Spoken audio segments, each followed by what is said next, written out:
Assalamualaikum warahmatullahi wabarakatuh. Ya, alhamdulillah pada hari ini kita akan melaksanakan perkuliahan yang nomor 2 dari terakhir ya. Nomor 2 dari terakhir karena minggu depan sudah last meeting ya sebelum mid test kan begitu ya. Nah, hari ini kita akan membahas ya kalau sesuai RPS itu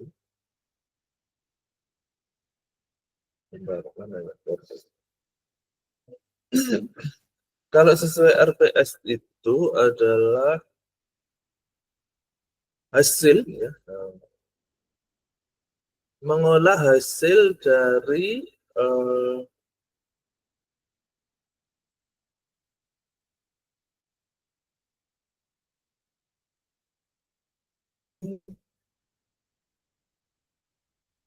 riset terdahulu ya, kemudian dijadikan bahan untuk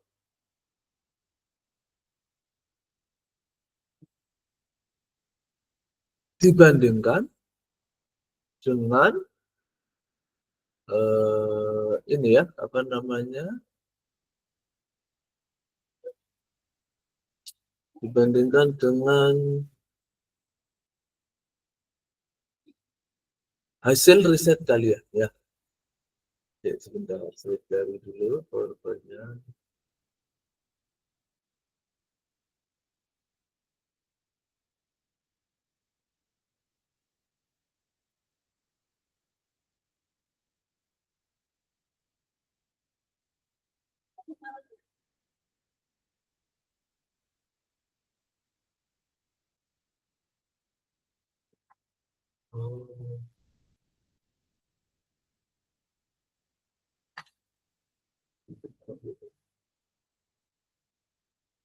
Jadi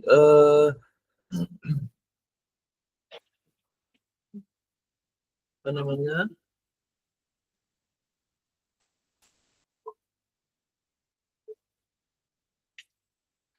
bagaimana menemukan hasil dari riset terdahulu, kemudian diambil intinya, gitu ya, kemudian diparafrase ya. Sudah, nah,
bentar ya, ternyata di komputer yang satunya.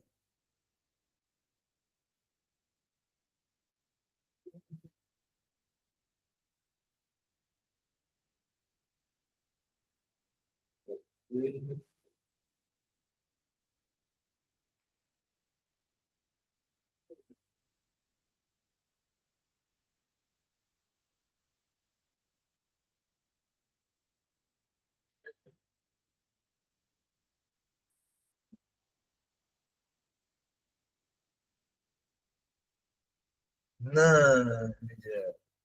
Seperti ini.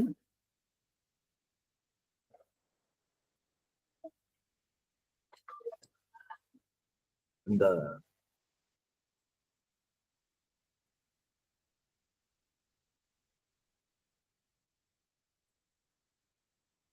Oke, kita akan share. Nah, ini dia. Nah, sudah terlihat ya. Jadi materi kita hari ini adalah menemukan ya eh,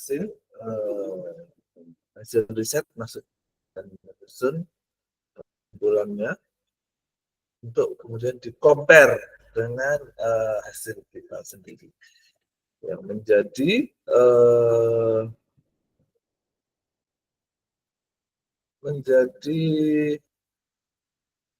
pembahasan bab pembahasan biasanya ya.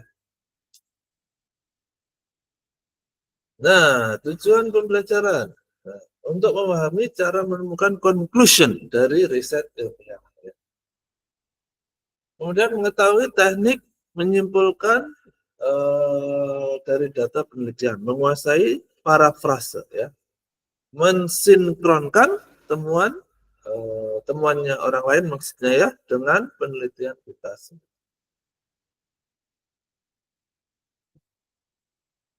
Nah, yang pertama menemukan hasil dalam artikel ilmiah.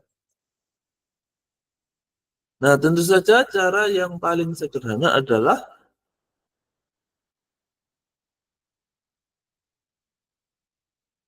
cari bagian result. Nah, itu ya. Atau findings. Itu biasanya di abstrak ada ya. Kalau kurang lengkap kan abstrak itu kan shorter ya atau versi pendek. Anda bisa cari di full versionnya kan begitu ya di apa versi downloadnya versi PDF-nya gitu ya. Terus cari bagian result atau finding. Kalau finding ini biasanya di abstrak biasanya ya. Kemudian perhatikan tabel, grafik, atau data kuantitatif yang ada. Nah, apalagi kalau riset Anda kuanti kan gitu ya. Pasti ada ininya ya, apa namanya, data hasilnya itu kan kelihatan ya. Kemudian diamati narasi yang menjelaskan pola temuan.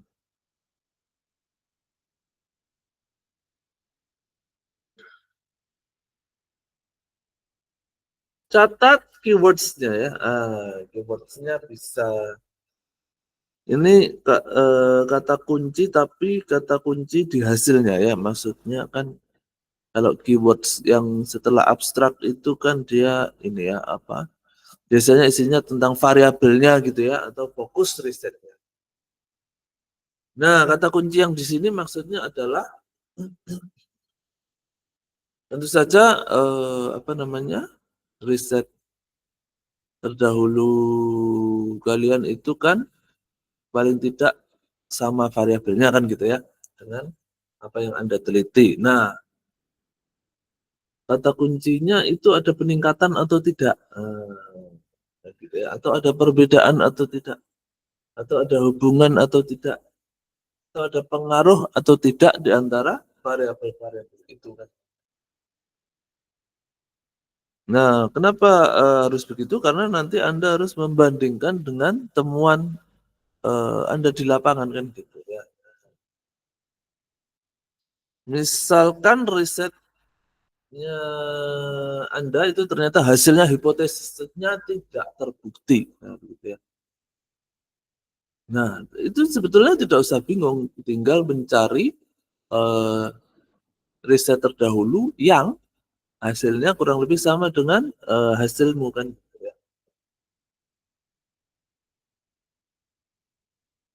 Akan menjadi masalah ketika misalkan semua riset itu hasilnya hipotesisnya diterima, risetmu saja yang tidak. Nah, itu berarti ada yang salah. Nah, kemungkinan dengan gimana cara olah datanya gitu ya, atau sampelnya terlalu kecil gitu ya, atau indikatornya salah, atau kuesionernya nggak pas, atau kuesionernya dipaksakan padahal nggak valid pertanyaannya. Nah, kan begitu ya. Tapi selama Anda bisa menemukan di riset terdahulu yang sama dengan Anda, itu sebetulnya nggak masalah ya. Jadi misalkan risetmu itu tidak signifikan, ini pengaruh X sama Y-nya itu ya. Nanti di bagian pembahasan Anda akan menceritakan, nah riset saya hasilnya tidak signifikan dan ini sesuai dengan temuannya si ini, si ini, si ini, dan si ini. Nah, kan gitu ya. Sama-sama nggak signifikan. Walaupun, nah gitu ya, terus nanti Anda jelaskan juga. Namanya kan komparasi juga kan.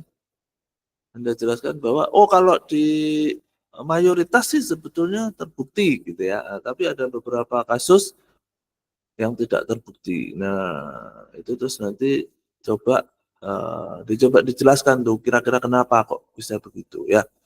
Nah, kemudian Anda harus fokus pada highlight yang ditekankan penulis ya, maksudnya penulis terdahulu itu ya.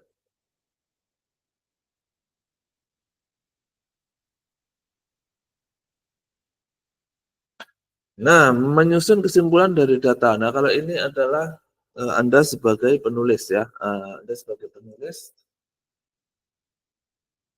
Anda harus bisa menghubungkan hasil riset dengan tujuan penelitian. Nah, biasanya nanti kalau ujian skripsi itu penguji itu akan mengecek tuh ya, misalkan tujuan riset Anda itu apa, itu sama atau enggak dengan hasilnya. Nah, kan gitu ya. Misalkan tujuannya untuk mengetahui apakah ada hubungan antara X dengan Y, nah, kan gitu ya.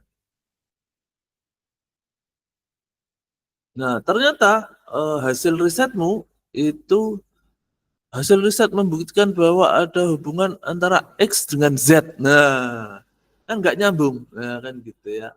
Jadi nanti penguji itu melihat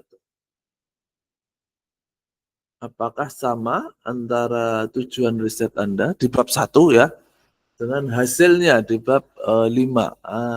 Gitu ya. Atau bab 4 ya. Bab 5 kesimpulan ya.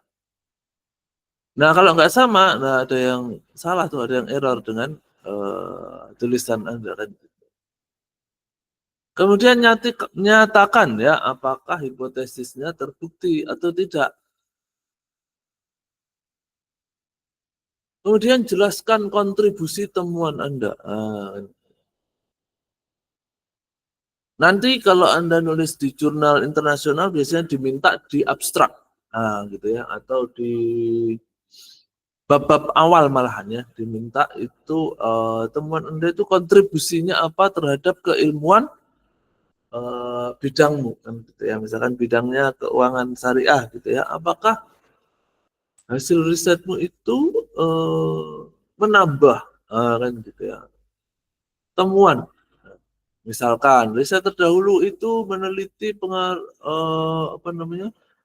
ROE terhadap dana pihak ketiga terhadap ROE misalkan gitu ya. Terus tapi itu adanya di bank besar-besar. Nah, misalkan kan. Sedangkan riset saya itu ada di bank kecil-kecil misalkan gitu ya. Jadi ada kontribusinya terhadap keilmuan. Nah, kemudian tekankan signifikansi atau arti penting riset Anda itu ya, baik praktis maupun teoritis gitu ya. Misalkan riset praktisnya, hasil riset saya itu secara praktis bisa membantu si bank-bank kecil ini, nah, kan risetmu di bank kecil gitu ya. Apakah perlu meningkatkan dana pihak ketiga ya agar ROE-nya bagus misalkan. Secara teoritis ini memberi sumbangsih pada teori ini permodalan misalkan, gitu ya.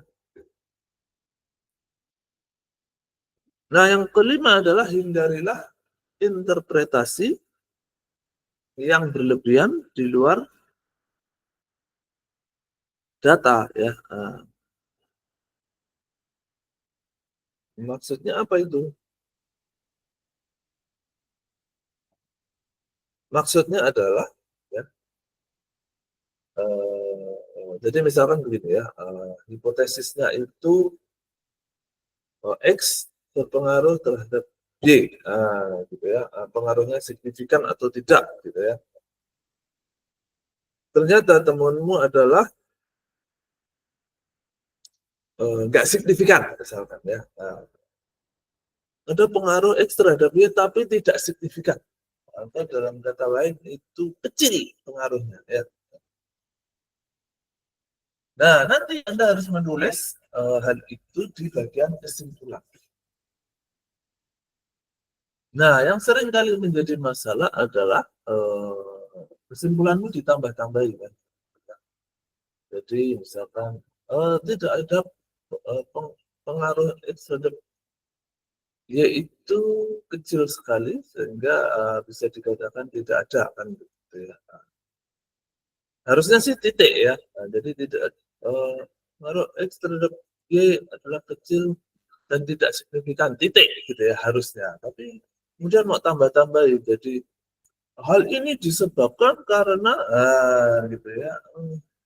Misalkan apa namanya buang kecilnya itu ini ternyata apa cabangnya banyak.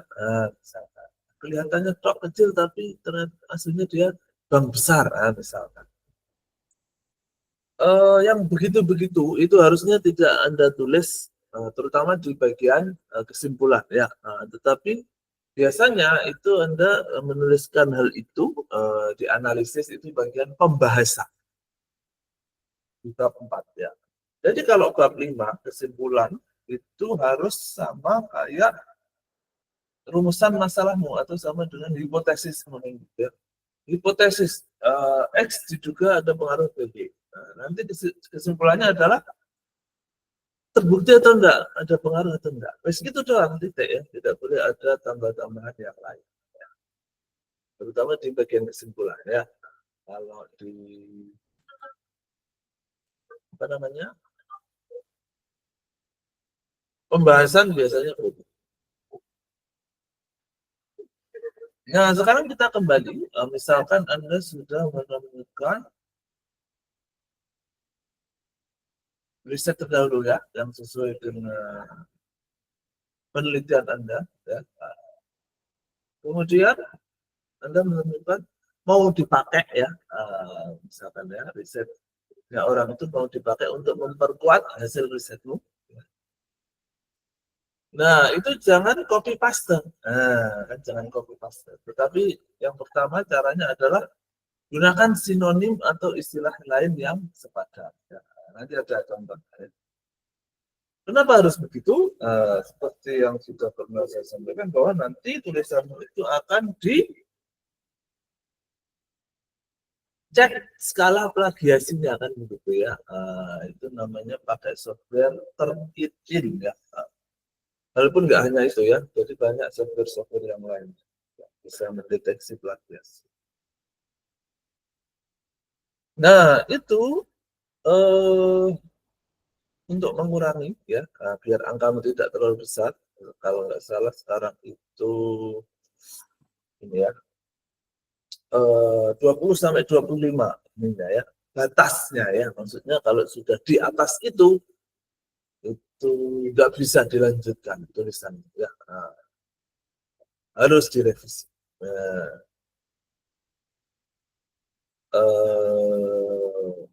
Makanya biasanya kalau untuk anak bimbing saya ya, terutama kalau Anda nulis kuanti ya, itu saya sudah pesan tuh. Bab 2-nya jangan kebanyakan ya. Nah, karena apa namanya?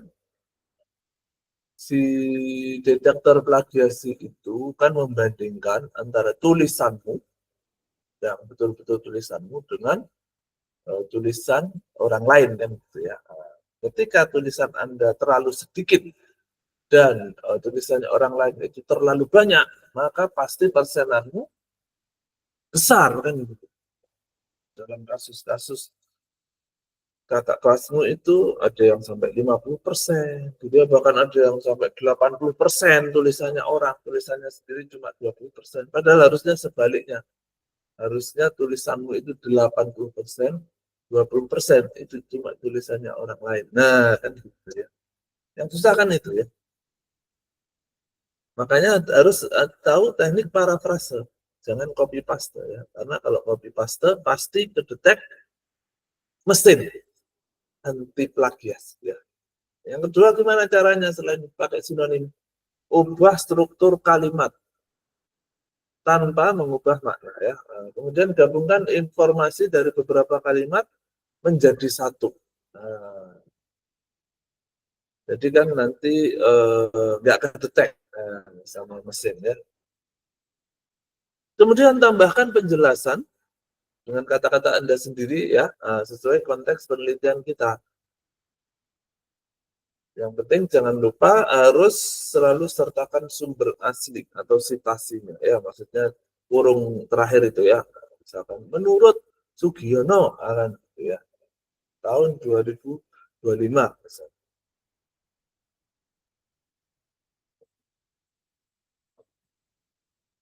Nah, setelah ini ya, setelah bisa mengambil dari riset terdahulu itu, kemudian kita sinkronisasi, kita synchronize ya dengan penelitian kita sendiri.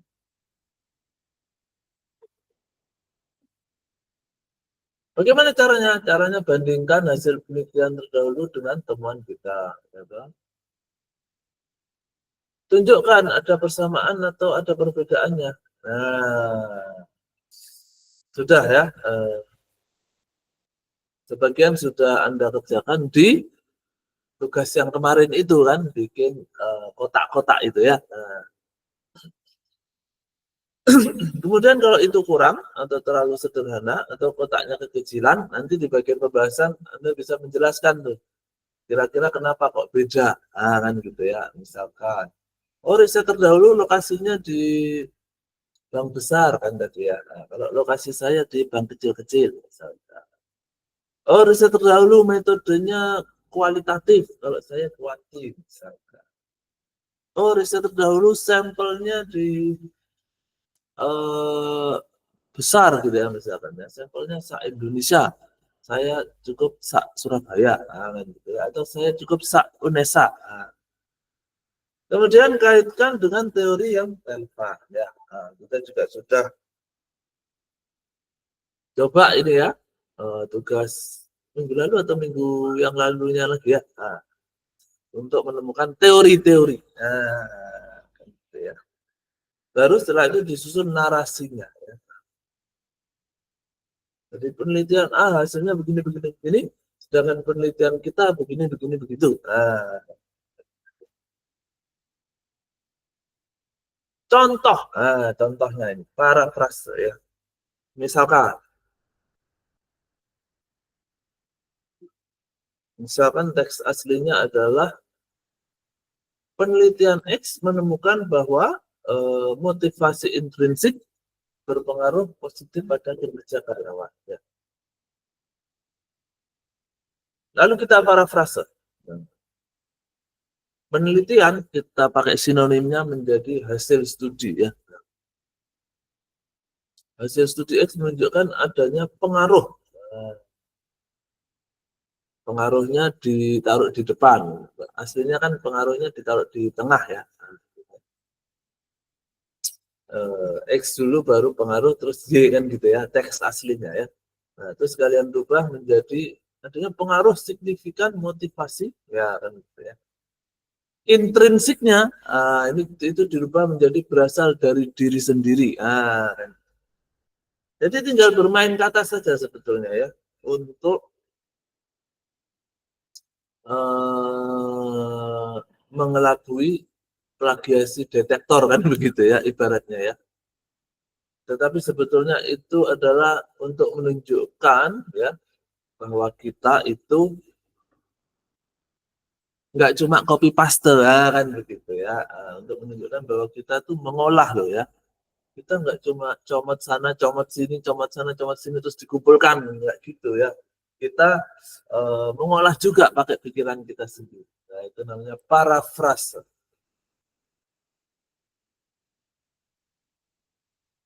Oke, ini ya. Jadi hasil penelitian adalah inti dari riset ilmiah. Kesimpulan harus ringkas dan berbasis data. Ya itu tadi ya, nggak boleh lebay ya, nggak boleh berlebihan. Kemudian parafrase itu penting untuk menjaga originalitas tulisan Anda ya. Kemudian sinkronisasi ya dengan riset kita itu menunjukkan bahwa penelitian kita itu relevan loh ya, nyambung tuh sama riset terdahulu dan kita juga kontributif terhadap perkembangan ilmu ekonomi syariah misalnya, ya.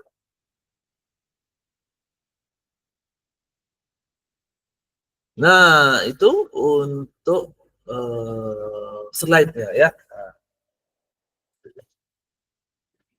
Nah sekarang saya akan melihat tugas Anda ya minggu lalu.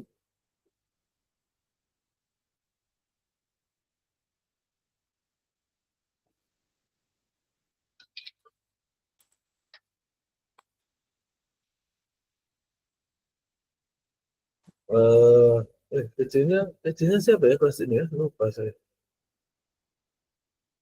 Fatim bukan? Fatim ya? Bukan ya? Ya. Saya, Pak. Siapa? Nailal, bukan? Imroatul, Bapak. Oh, Imraatul. Ya? Oh, ini.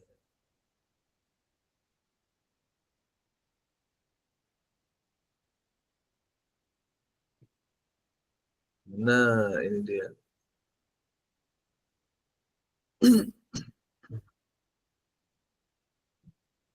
Nah, sudah terlihat ya tugas Anda ya. Coba kita lihat satu persatu. Ya. Walaupun saya sudah pesan sebetulnya ke PJ ya bahwa nggak harus selesai langsung kok ya. Bagaimanapun Anda kan belum, mungkin bab 2-nya aja belum selesai kan gitu ya, atau bahkan ada yang bab 1-nya belum selesai. Tapi karena ini pelajarannya kemarin itu tentang metode ya, jadi Anda belajar menuliskan metode riset Anda pakai bahasa Inggris, gitu aja ya. Oke, ini misalkan punya Sinta ya. Based on the research implies quantitative, oke. Right answer, one question.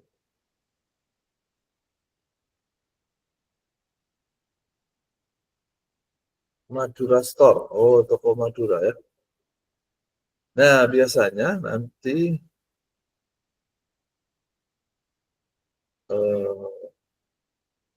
kalau ujian ya, kalau ujian itu dosen penguji itu akan bertanya angka fix dari populasi dan sampel.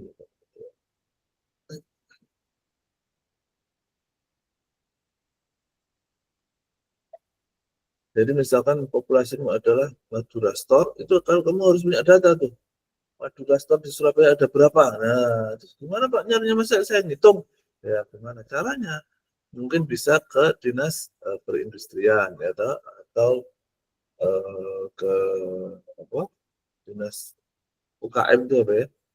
Perindustrian dan UKM kalau nggak salah ya. Nah, itu. Definisi operasional itu isinya adalah uh, variabelnya toh, ya toh, kemudian indikatornya apa ya. Dan biasanya nanti kalau sudah lebih lengkap ada pertanyaannya sekalian ya. Jadi indikatornya itu jadi berapa pertanyaan kan gitu ya. Kan tidak semua indikator itu jadi satu pertanyaan. Ada satu indikator pertanyaannya dua kan gitu ya. Oke, kalau soal isinya sih Anda harus diskusi dengan pembimbing ya, tetapi saya melihat bahasa Inggrisnya secara umum sudah oke ya.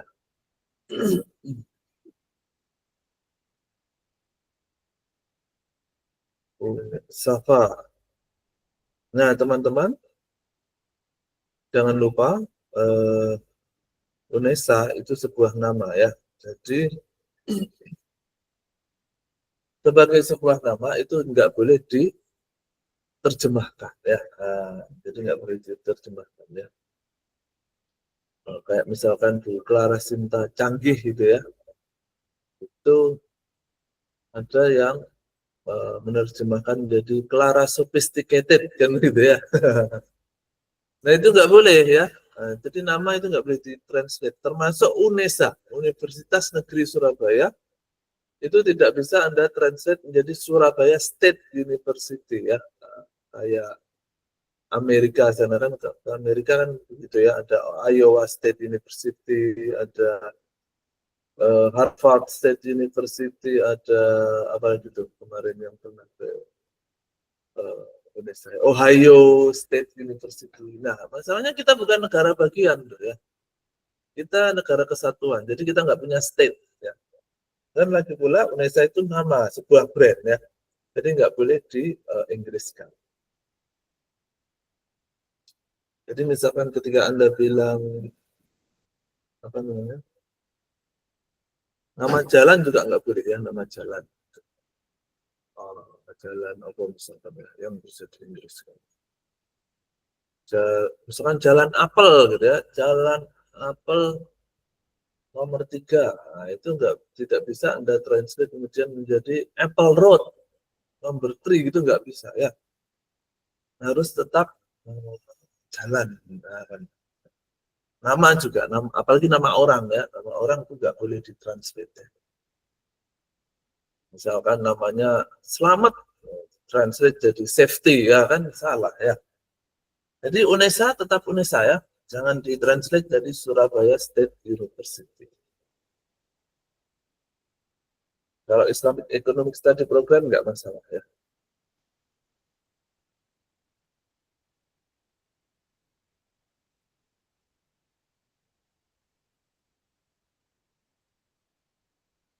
Nah ini sama ya. Populasi dalam sampelnya 100. Tapi populasinya belum jelas berapa. Nah ini nih tabelnya ya. Definisi operasional variabel itu begini nih biasanya. Nanti kalau yang lebih lengkap lagi ada pertanyaannya nih apa. Oke, ya secara umum sudah oke ya.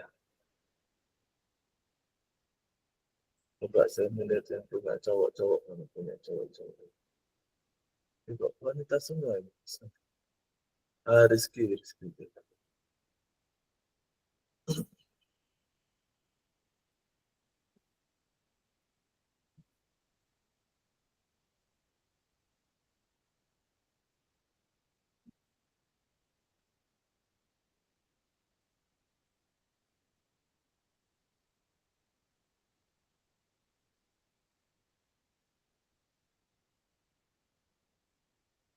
Oke, ya.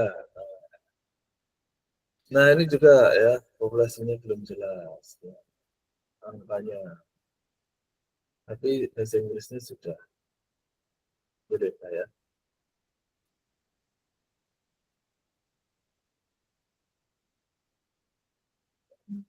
Oke,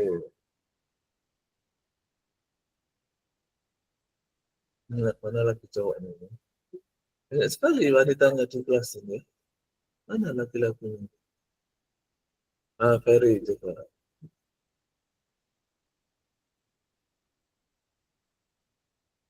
Estimate the Islamic trending electronic event. Oke.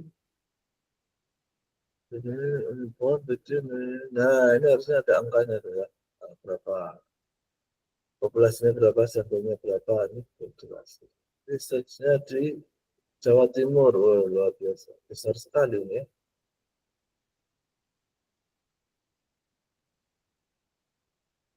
Operandannya definisinya belum ada ya, belum ada kotak-kotaknya. Oke, bahasa Inggrisnya lumayan ya, tinggal formatnya kan gitu ya.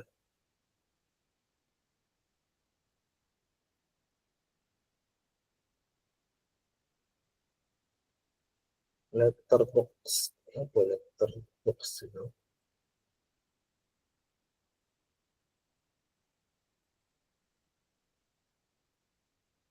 Oh, ini ada ini ya, Sempro, Oktober. Wah, ini, ya. Saya kayaknya ini enggak ini ya, enggak gini deh kayaknya ya. Coba lihat punya temanmu yang lain ya. Nah, populasinya juga belum jelas, sampelnya apalagi ya.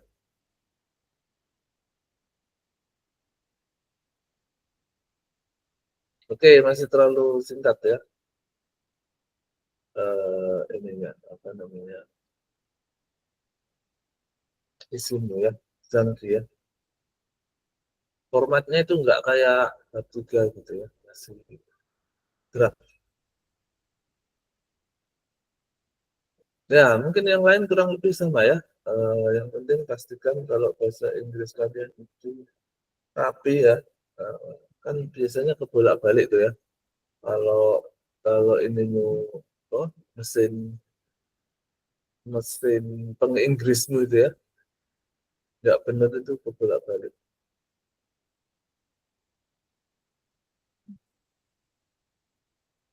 Safe Trading Center.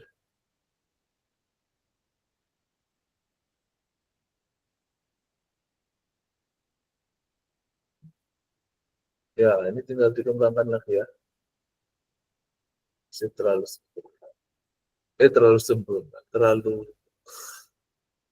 ringkas ya. Nah, ya, secara umum sudah bagus bahasa Inggrisnya untuk tugas kalian ya. Memang kan, kalian kan generasinya sudah canggih-canggih ya. Tapi ya itu tadi ya, harus dirapikan lagi ya. Walaupun kalian canggih, tapi kalau nggak rapi ya, dan nggak sesuai format, kan, harus disesuaikan dengan format yang ada. Biasanya kalau anak bimbing saya tak suruh ke perpus ya, melihat punya kakak-kakak. Nah, silakan dikembangkan lagi bab 3-mu ya, untuk mengerjakan skripsimu kan begitu ya. Nah, untuk materi kita hari ini tentu saja tugasnya sesuai dengan materi hari ini ya. Jadi dari riset Scopusmu kemarin kan ada 2 itu ya masing-masing. Silakan diambil hasilnya ya toh. Kemudian di parafrase, kemudian kom, di combine dengan hasil riset kalian ya. Itu kan belum riset Pak. Ya, ini pura-pura aja, pura-pura sudah di riset kan gitu ya. Jadi ibaratnya kalian bikin pembahasan versi singkat. Nah, kalau skripsi sebenarnya kan nggak cuma 2 ekor yang kalian bahas kan, harus paling nggak 10 atau lebih ya, sesuai dengan jumlah daftar pustaka. Karena kita masih berlatih bahasa Inggris, jadi silahkan Anda memparafrase 2 Scopus Anda itu, kemudian dikombin dijadikan satu dengan hasil riset Anda ya, hasil riset bayangan atau misalkan proyeksi hasil riset lah, atau kemungkinan hasil riset. Nah, gitu ya. Ada pertanyaan? Silakan kalau ada yang mau ditanyakan. Apakah saya sendiri saja ini yang melek, yang lainnya tidur? Ini? Bagaimana? Ada pertanyaan?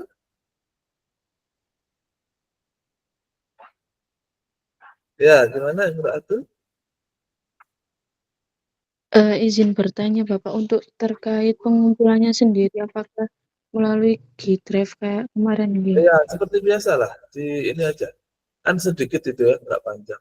Taruh di WA group aja. Nggih Bapak, baik. Ya, Terima kasih. ya gitu ya. Silakan dicoba teknik parafrasenya ya. Saya akhiri dulu perkuliahan kita hari ini ya. Kita tutup dengan akhir majelis.